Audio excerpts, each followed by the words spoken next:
प्रिय आप सबका सबसे पहले मेरी तरफ से और जॉर्ज मकबूल जॉर्ज की तरफ से आप सबको ईस्टर मुबारक।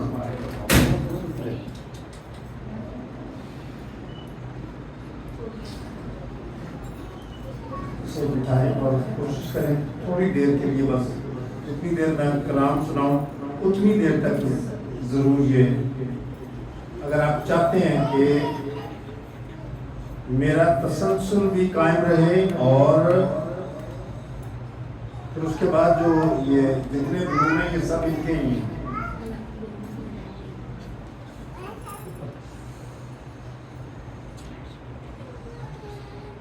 हर साल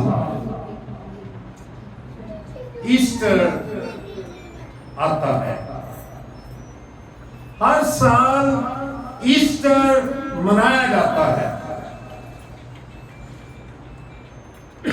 हर साल हम इस बात का ऐलान करते हैं कि यीशु मसीह मुर्दों में से जी उठा है।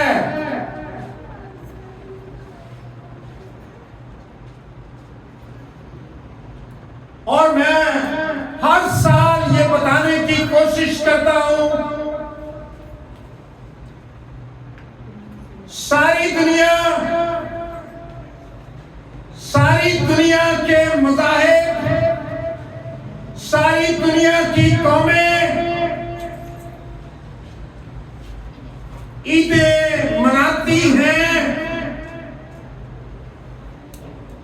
और वो ईदें जिनको वो मानते हैं उनके पैदाइश की ईद होती है,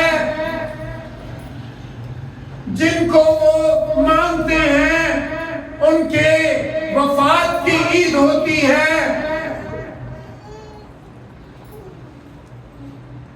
लेकिन एक ईद जो दुनिया में कोई भी मजहब नहीं मनाता,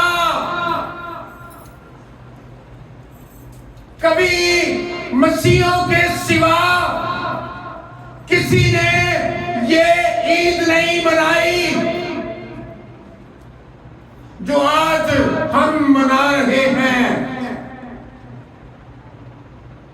और इस ईद को हम कहते हैं ईद क़यामतुल मसीह,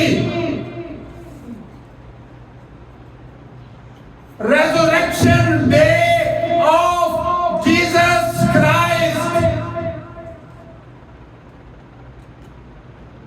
सिर्फ वाहिद एक हस्ती है दुनिया में, सिर्फ एक हस्ती है। औरतों से पैदा होने वालों में सिर्फ एक हस्ती है जो मरने के बाद तीसरे रोज जी उठा। हालेलुया। आपकी तो मैं समझे शायद तालियां बजाने शुरू कर देंगे आप।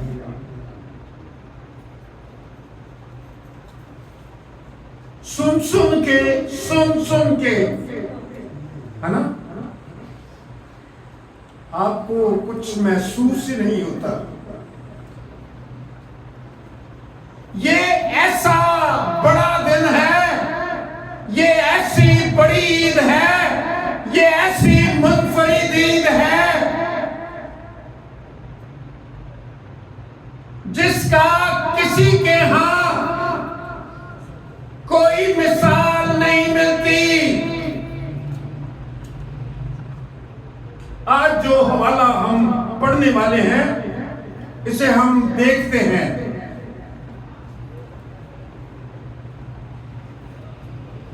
हम पिछले कई दिनों से यीशु मसीह के हवाले से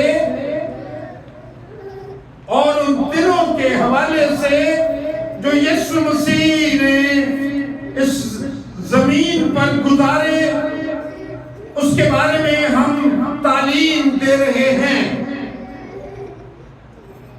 और हम शुक्र अदा करते हैं कि बहुत से लोग खुदावंद की हुजूरी में आए, उन्होंने सुना, उन्होंने बरकत पाई।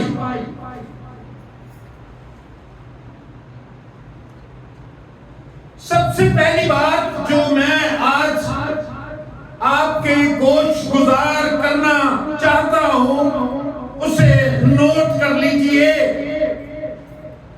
मत्ती की इंजील के 28वें बाब में चंद नुकात ऐसे हैं जिन्हें हमें अपनी फिंगर टिप्स पर नोट करना है और बताऊंगा कि नोट क्यों करना है।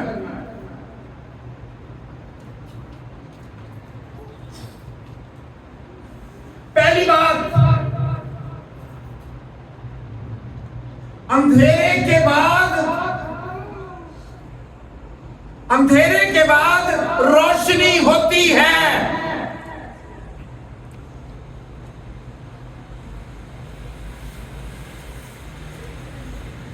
और ये उजाला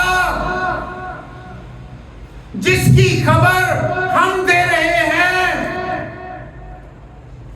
ये किसी सूरज की वजह से नहीं है, बल्कि ये उजाला, ये रोशनी जिसका जिक्र हम कर रहे हैं, जिसका जिक्र इंजील कर रही है, ये हवाला, ये बयान सुनाने के लिए, अमल में लाने के लिए आसमान की कुव्वतें भी, जमीन की कुव्वतें भी हिलाई गई। रोमी यहूदियों के सबब से, उनके कहने के सबब से यहूदियों ने कहा कि इस शख्स ने बड़े इल्जाम लगाकर मसीह के बारे में उन्होंने कहा, जब ये जिंदा था तो इसने कहा था तुम इस हैकल को ढा दो तो मैं तीसरे रोज इसे फिर बनाऊंगा। इस शख्स ने अपने मरने से पहले ये कहा था कि मैं तीसरे रोज जी उठूंगा।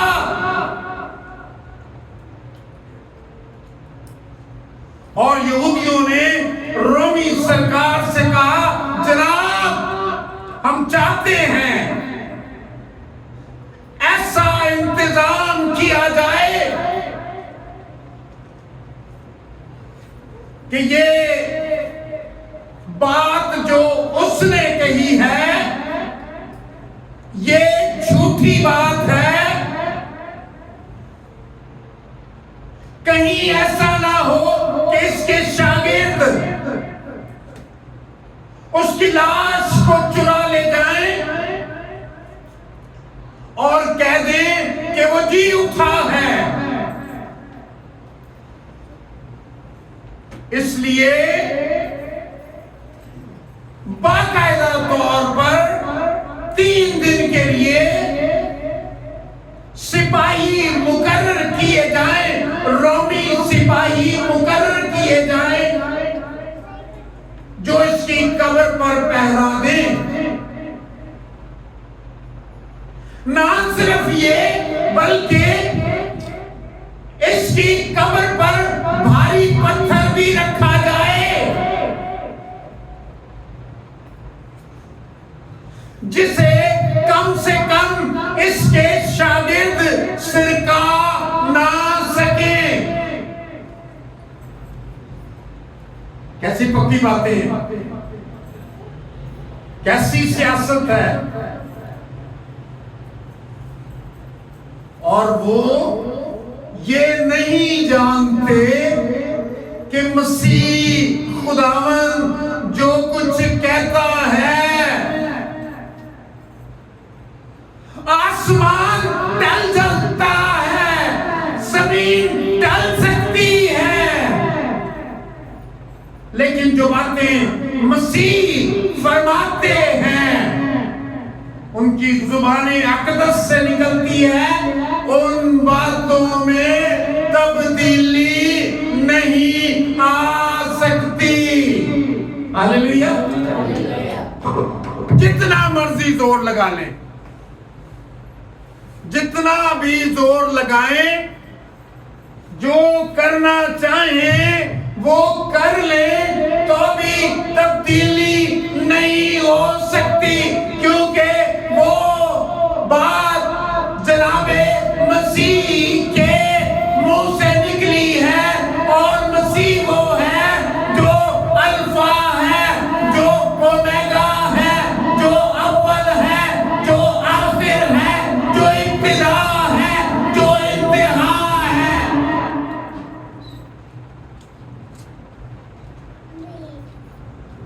जब वो बात कहता है, जब वो बात करता है, उसने कहा पानी और खुश्की अलग अलग हो जाए, और वो अलग अलग हो गए। उसने कहा समुद्र में हर तरह का जानदार पैदा हो जाए, पैदा हो गया।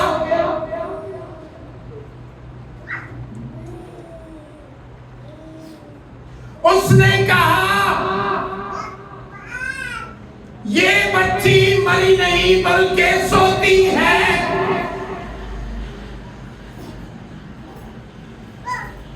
सबने हिलाकर देख लिया, बच्ची उनके कहने से नहीं हिली, लेकिन जैसे ही यीशु ने आवाज दी और कहा इरामी जुबान में,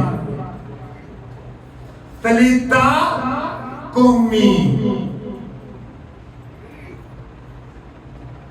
मैं तुझे कहता हूं उठ। मैं, यीशु कह रहे, मैं कहता हूं उठ, और वो उठ गई। जब वो कहता है, जब वो फरमाता है, जब उसके मुंह से निकलता है, तो उस वक्त तक वो वापस नहीं होता जब तक पूरा ना हो जाए।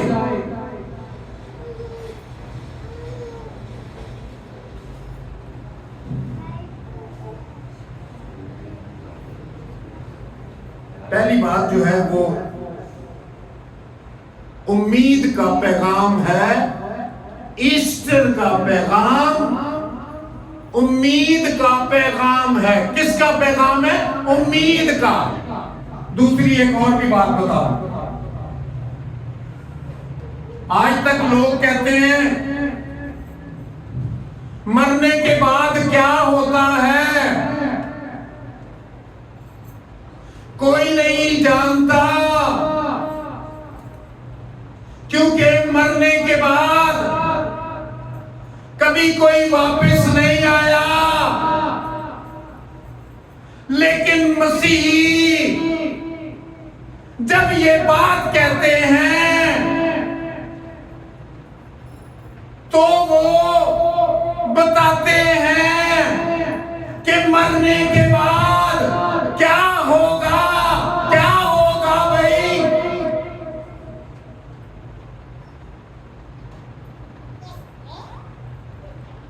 हमें पता है मरने के बाद क्या होता है, क्योंकि जिसके हम पैरोकार हैं,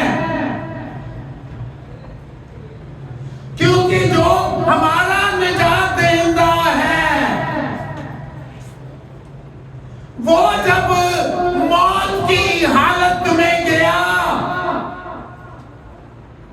तो शागिर्द भी ऐसा ही समझे, बस फिनिश, बाय बाय, टाटा, है ना। मुझे याद है मैं छोटा था, पता नहीं दूसरी तीसरी जमात में होगा, मेरी दादी फौत हो गई। उनकी चारपाई पर, उर्दू में लिख लेता था, उनकी चारपाई पर मैयत वाली जो चारपाई होती है, उसकी अपनी दादी की चारपाई पर मैंने लिखा, दादी जान खुदा हाफिज।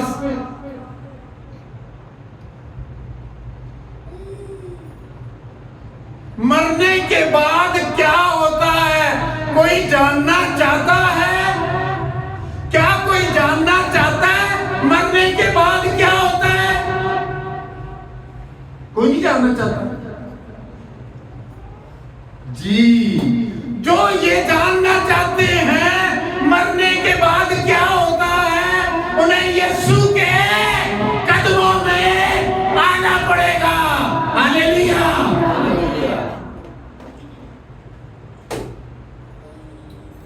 क्योंकि यीशु ही मरने के बाद अपने कहने के मुताबिक, किसी की दुआओं की वजह से नहीं,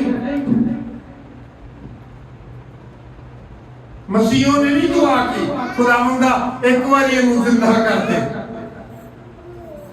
कलाम में लिखा है वो अपने कहने के मुताबिक जैसा वो कहता है वैसा होता है।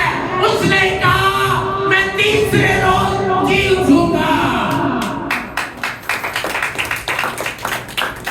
और वो तीसरे रोज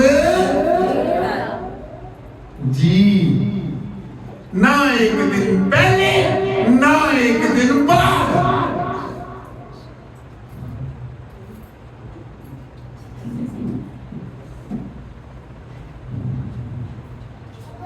दूसरी बात,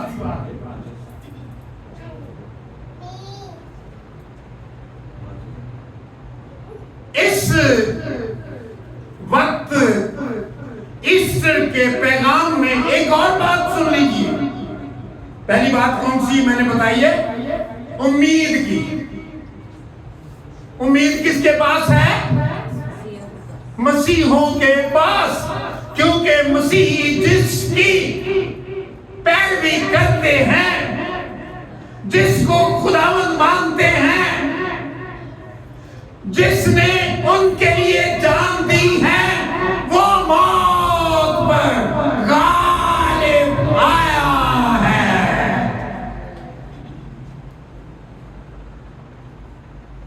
इसलिए हमें उम्मीद है, जब वो खुद मौत पर गालिब आया तो वो उनको भी जो उस पर ईमान लाते हैं मौत से बढ़कर कलमा बख्शेगा।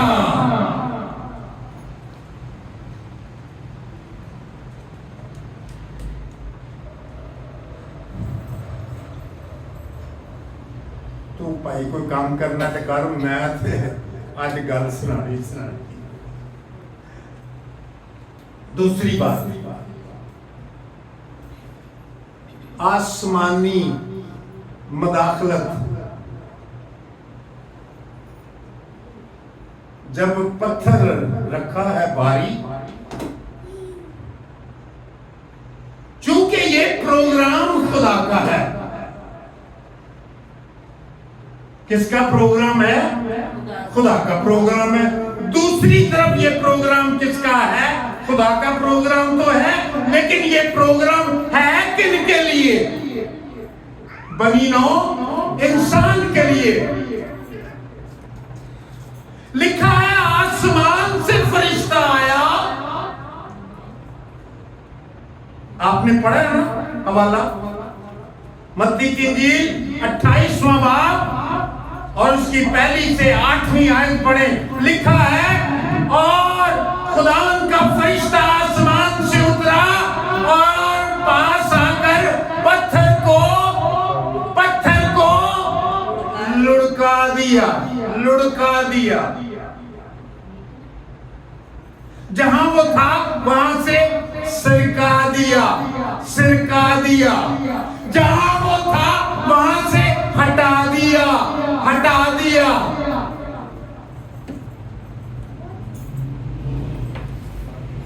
जो काम शागिर्द नहीं कर सकते वो काम किसने किया? आसमानी मखलूक ने। आसमानी निजाम, खुदा का इंतजाम, खुदा का काम, खुदा की मर्जी, सब कुछ इसमें शामिल था। क्योंकि खुदा क्या करता है? दुनिया से ऐसा प्यार करता है कि उसने अपने इकलौते बेटे को बख्श दिया ताकि जो कोई उस पर ईमान लाए हलाक ना हो बल्कि हमेशा की जिंदगी पाए। हाँ जी, बरकत मिल रही है? समझ आ रही गल दी?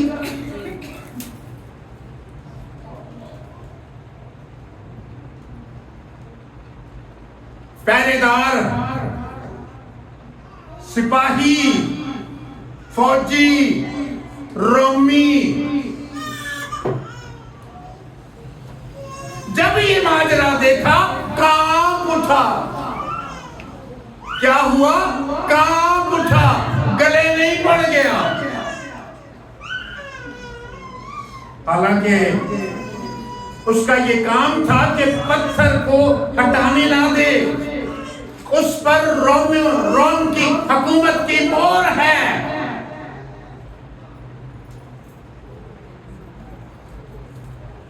बताना ये चाहता हूं, इस बात का मतलब ये है। क्या मतलब है इस बात का? सुनो भाई, कुड़ियों सुनो जरा।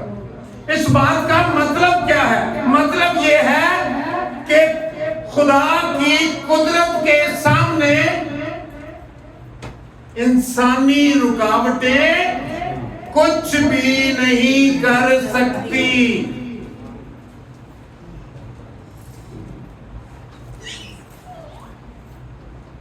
अब चूंकि ये खुदा का काम था, ये खुदा का इंतजाम था, ये खुदा की मर्जी थी कि आप और मैं निजात पाएं, तो फिर कोई और इंसान रुकावट नहीं बन सकता।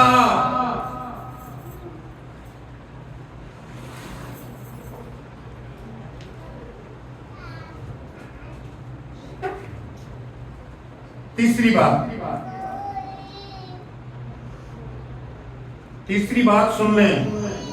यीशु मसीह जो जीवता है उसके हवाले से तीसरी बात सुन लें। पहली कौन सी थी?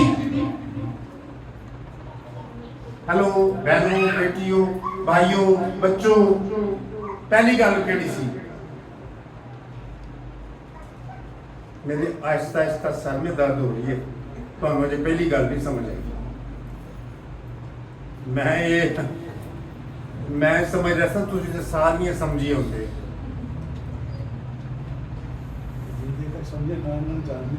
जान नहीं देना। पहली बात मैंने बताई थी उम्मीद की। ईस्टर का पैगाम उम्मीद का पैगाम है। उम्मीद क्या है कि कहते हैं ना, मौत दे बाद कुछ भी नहीं। उथों केड़ा आया है जेड़ा दसे? मैं बताता हूं कौन आया है।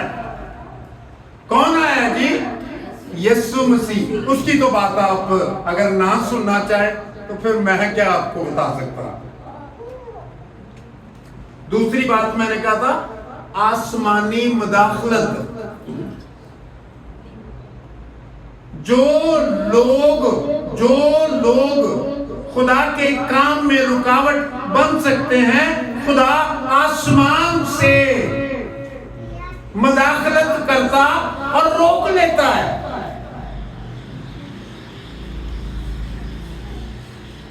एक गधी को खुदा ने जुबान दे दी, क्योंकि खुदा का काम कुछ और था। खुदा ने कहा था, कौन था वो? कौन था? बलाम। एक और भी नाम वहां लिखा, वो कौन, क्या है? नहीं, उस वक्त दाऊद नहीं था। एक और नाम है जिसके ऑर्डर से वो जा रहा था, बिलक बादशाह। तो बिलक बादशाह के कहने पर बलाम नबी बनी इस्राएल पर लानत करने जा रहा है। खुदा नहीं चाहता कि उन पर कोई लानत करे। तो जिस गधी पर वो सवार था, वो उसे उस रास्ते पर ले गई जहां दोनों तरफ पत्थर थे, पहाड़ी थी, और उसमें थोड़ा सा रास्ता कटा हुआ था, और उसकी टांगें उसमें फंसी, रगड़ी गई।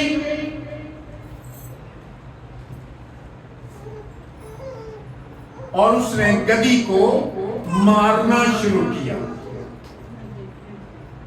गधी बैठ गई, और लिखा है खुदा के कलाम में कि वो बोलने लगी। उसने कहा, ऐ मेरे मालिक, क्या तुझे नजर नहीं आ रहा सामने फरिश्ता नंगी तलवार लेकर खड़ा हुआ है? मैं तो तेरी जान बचाने के लिए बैठ गई। अगर आगे गया तो वो तुझे मार डालेगा, तू उस गजब में बर्बाद हो जाएगा, मर जाएगा। मैं तो इसलिए बैठ गई हूं। सो खुदा के काम में जब मदाखलत होती है, कोई करने की कोशिश करे, तो खुदा आप उसको रोक लेता है। कोई रुकावट खड़ी नहीं कर सकता। तीसरी बात जो मैं करने लगा हूं वो है खौफ ना करना। क्या नहीं करना? खौफ नहीं करना। यहां पर लिखा हुआ है 28वें बाब की 5वीं आयत में, फरिश्ते ने औरतों से कहा, तुम ना डरो। क्या करो? तुम ना डरो, क्योंकि मैं जानता हूं वजह क्या है। तुम यीशु को ढूंढती हो। ख्वाहिश तो अच्छी है ना?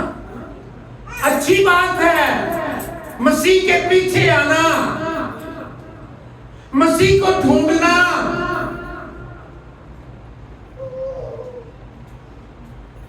लेकिन कभी कभी हम बहुत बुरी आदतों में पड़ जाते हैं। जो तरीका ठीक नहीं होता, उस तरीके से मसीह को ढूंढने शुरू हो जाते हैं। जो बाइबल का तरीका है, उसके मुताबिक हमें यीशु के कदमों में आना है। कहते ने असी साढ़े जी उत्थे हो मुकाशफा पुठा पढ़ते हैं, फिर वो पागल हो जाते हैं। कहते, हमने भी सुना, छोटे थे, मैं तो कहता हूं पागल होने से कोई बड़ा अजाब भी आना चाहिए। क्या ये लिखा है कि मुकाशफा की किताब को इस तरह पढ़ना है? दूसरी बात यह है, मुकाशफा आप दिन रात पढ़ें।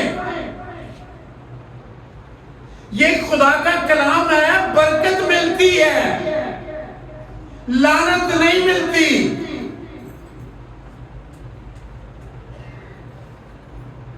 हमने कितनी बार मुकाशफा पढ़ा, कितनी बार मुकाशफा पर कलाम सुनाया। फरिश्ते ने कहा तुम ना डरो, क्योंकि मैं जानता हूं वजह। तुम यीशु को ढूंढ रही हो, वो यहां नहीं है, वो यहां नहीं है। अपने कहने के मुताबिक जी उठा है, वो तेल की बोतल में नहीं है, वो पानी की बोतल में नहीं है।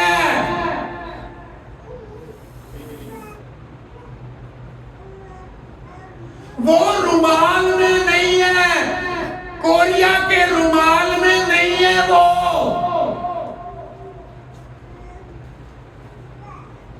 आपको पता है ऐसी सारी बातों का?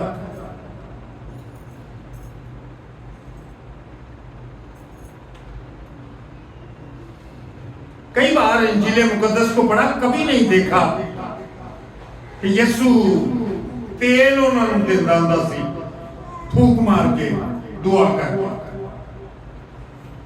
या नेस्ले दी बोतल दा ढक्कन खोल के ते ओ दिंदा होवे, ए लो जाओ ते जिन्ना कड्ढी आओगे पानी ये चो बोतल चो उन्ना पाई आया जी, 40 दिन ना मुके। ये तरीका मसीह तक आपको नहीं ले जा सकता, और ना ही कोई शागिर्द, ना ही कोई और यीशु का रिश्तेदार आपको मसीह तक ले जा सकता है।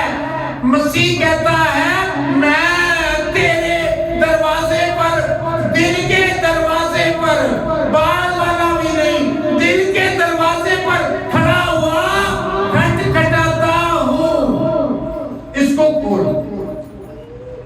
मैं तो आप तेरे पास आऊंगा। आमीन, बोलो सारे आमीन। हाँ भाई, हैकल का पर्दा ऊपर से नीचे तक फट गया, अब रास्ता खुल गया है। यीशु कहता है मांगो तो तुम्हें दिया जाएगा। यीशु कहता है मैं दुनिया के आखिर तक हमेशा तुम्हारे साथ हूं।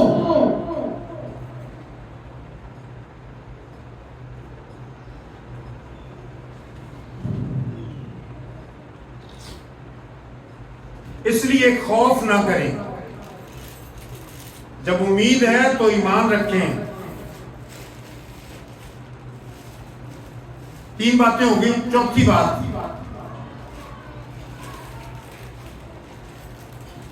उधर दी भी तैयारी कराओ। अच्छा, लिखा है फरिश्ते ने औरतों से कहा तुम ना डरो, क्योंकि हम जानती हैं कि तुम यीशु को ढूंढती हो जो मसलूब हुआ था, वो यहां नहीं, क्योंकि अपने कहने के मुताबिक सारी एक आवाज को फिर मैं पढ़ा लूंगा, ठीक है। फरिश्ते ने औरतों से कहा तुम ना डरो, क्योंकि मैं जानता हूं तुम यीशु को ढूंढती हो जो मसलूब हुआ था, वो यहां नहीं, क्योंकि अपने कहने के मुताबिक हालेलुया। कितने लोगों ने आज सुबह सुबह कहा यीशु जी उठा है? आमीन। ये जरूर कहा करें, ये हमारे ईमान की बुनियाद है। वो जी उठा है। और फरिश्ते ने कहा कैसे जी उठा है? अपने अपने कहने के मुताबिक।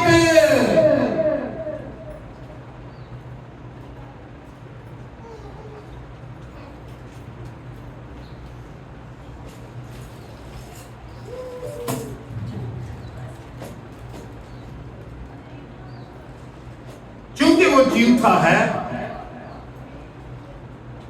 है तो जो जी उठा है वो क्या है? फतेहमंद है। कौन है? फतेहमंद है। वो हारा हुआ नहीं है, वो मौत पर गालिब आया है, वो गुनाह पर गालिब आया है, वो शरीयत के तकाज़ों को पूरा करके उन पर गालिब आया है, वो इब्लीस पर गालिब आया है। अब जो तुम पैरोकार हो उसके, तुम भी उसके साथ पाक बपतिस्मे के वसीले से। रोमियो का खत 6वां बाब पढ़िएगा। जब बपतिस्मा लेते हैं हम तो क्या करते हैं? मुकद्दस पौलुस रसूल कहते हैं ये बपतिस्मा जो है मसीह की मौत में शमूलियत का निशान है। जब बपतिस्मा लेते हैं, पानी में जाते हैं, तो ये मसीह की मौत के मुशाबे है।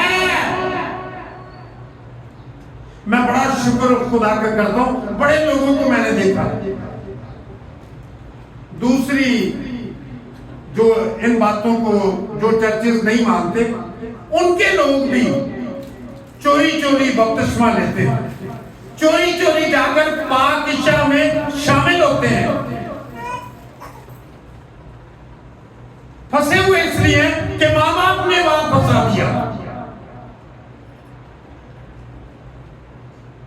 लेकिन वो कहीं और जाकर बपतिस्मा भी लेते हैं और पाक इशा में भी शामिल होते हैं, क्योंकि ऐसा करना मसीह की मौत में शामिल होना है। और जो मौत में शामिल होता है वो उसके जी उठने में भी शामिल होता है। जो मौत में नहीं शामिल वो जी उठने में भी शामिल नहीं है। याद रख लो भाइयों, जो मसीह की मौत में शामिल है वो मसीह के जी उठने में शामिल है।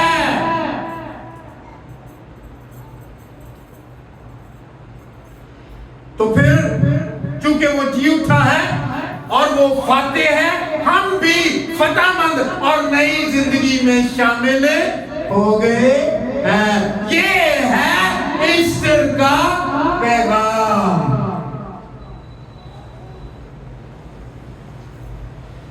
यसु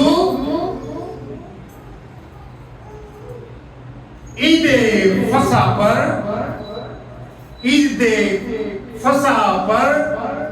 वो ईदे फसा एक दिन पहले मनाकर, पता है जुमेरात को अगला दिन फसा का था।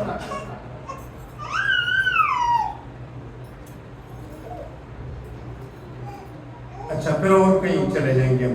दूसरी बात इसी को खत्म करते हैं। तीसरी बात, 4 हो गई, 5वीं बात याद रखिए। अब फरिश्ता कहता क्या है उन्हां बीबियां नूं, भैनों बाजियो, तुसी घर नूं चलाण वालियां हो।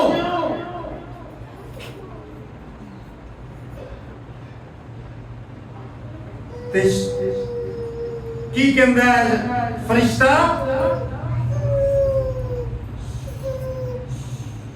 आओ ये जगह देखो जहां खुदावंद पड़ा, जल्द जाकर शागिर्दों से कहो कि वो मुर्दों में से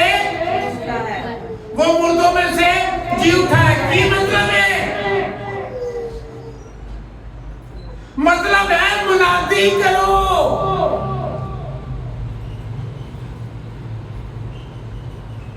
कहीं ते चंदे नहीं करते रहे ना, लेकिन तुसी ठीक रहोगियां। मुनादी करो।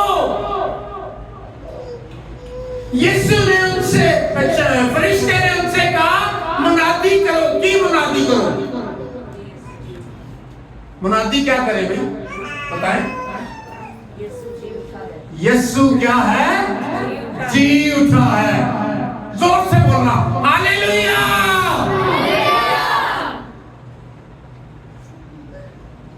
अब ये है मिशन।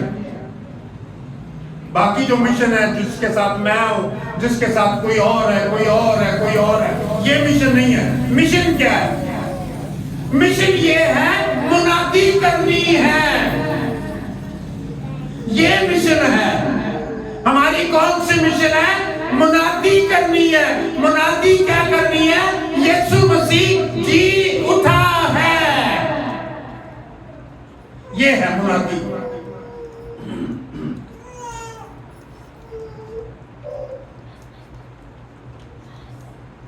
एक और भी गल सुन लो, जितनियां सुनते हो। क्या किया उन औरतों ने? उन औरतों ने की किया है? 8वीं आयत में लिखा है, और वो खौफ और बड़ी खुशी के साथ कब्र से जल्द रवाना हुई और उसके शागिर्दों को खबर देने दौड़ी। ताबेदारी। अब क्या करना है? ताबेदारी। आपने खुदा के कलाम से और अपनी पूरी समझ से, खुदा के रूह की रहनुमाई से जान लिया यीशु मसीह जी उठा। अपने कहने के मुताबिक ये मुनादी करनी है, और आपने अब इस पर क्या करना है? अमल करना है, यानी ताबेदारी करनी है।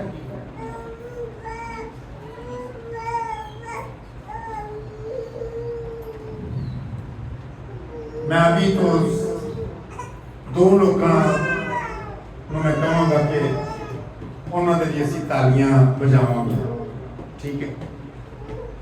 एक तो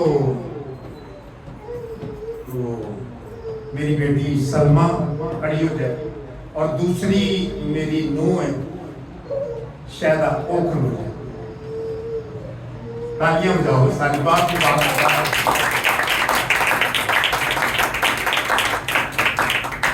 बहुत शुक्रिया, बैठ जाओ। क्या करना है? ताबेदारी। अब काम शुरू हुआ है, लेट सही, लेकिन काम अब शुरू हुआ है। लेट हो गए हैं बहुत, लेकिन अब काम शुरू हुआ है। और आपने, अच्छा, एक खुदावंद का शागिर्द था, वो सामने तो मुनादी नहीं करता था, पता नहीं झिझकता था, कल्याण जा जाके करता हूँ, अलहदा जाके घर में जाके अलहदा।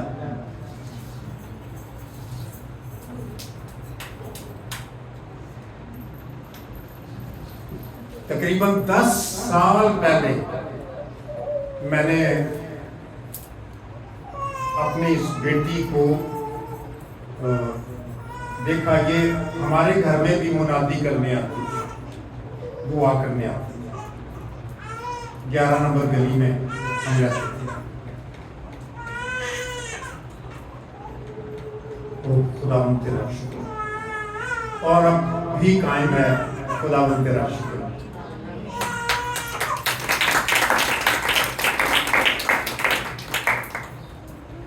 अच्छा, वो फौरन दौड़ी और उन्होंने काम किया। ये ईस्टर का पैगाम है। हाँ, नहीं तो यही समझो कि ईस्टर का पैगाम है। वे 4 बजे होना है ना, जुलूस कटना है, बत्तियां लिया ने, है ना, गीत गाना है। कौन सा वाला? कौन सा वाला गीत? हाँ हाँ, हालेलुया बोलो, यीशु जिंदा हो गया। और फिर छोटा मोटा जड़ा तुसा सारे रल के कीता हुंदा है, ओ नाश्ता कीता ते चले गए। ईस्टर है जी, ईस्टर है। अब पता लगा कौन सा ईस्टर है? ये है ईस्टर। आप फतेहमंद हैं। हालेलुया। हाँ, इब्लीस आपके सामने शर्मिंदा हो जाएगा जब वो आपको इस्तेमाल करना चाहे ना, उसको शर्मिंदा होना चाहिए। ये तो पक्का काम है, ये तो पक्का है काम।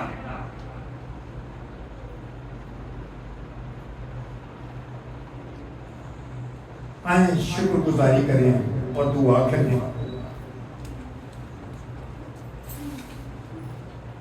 Hallelujah, hallelujah. कौन दुआ करेगा? कोई भी आए, कोई भी आए जिससे खुदा का रूह भरे। नाम नहीं लूंगा, वैसे नाम ही मैं ले सकता। कौन आएगा? क्योंकि मुझे सबके नाम पता है। आए और दुआ करें। जिसका दिल इस बात के लिए आज शुक्रगुजार है, ईस्टर का पैगाम कलाम उसके लिए बरकत का बायस बना, जो ये समझता है अब से मैं उस जी उठे मसीह की मानद मुर्दा जिंदगी नहीं गुजारूंगा, नहीं गुजारूंगी। Hallelujah, hallelujah, hallelujah, hallelujah, hallelujah, hallelujah, hallelujah, hallelujah, hallelujah, hallelujah.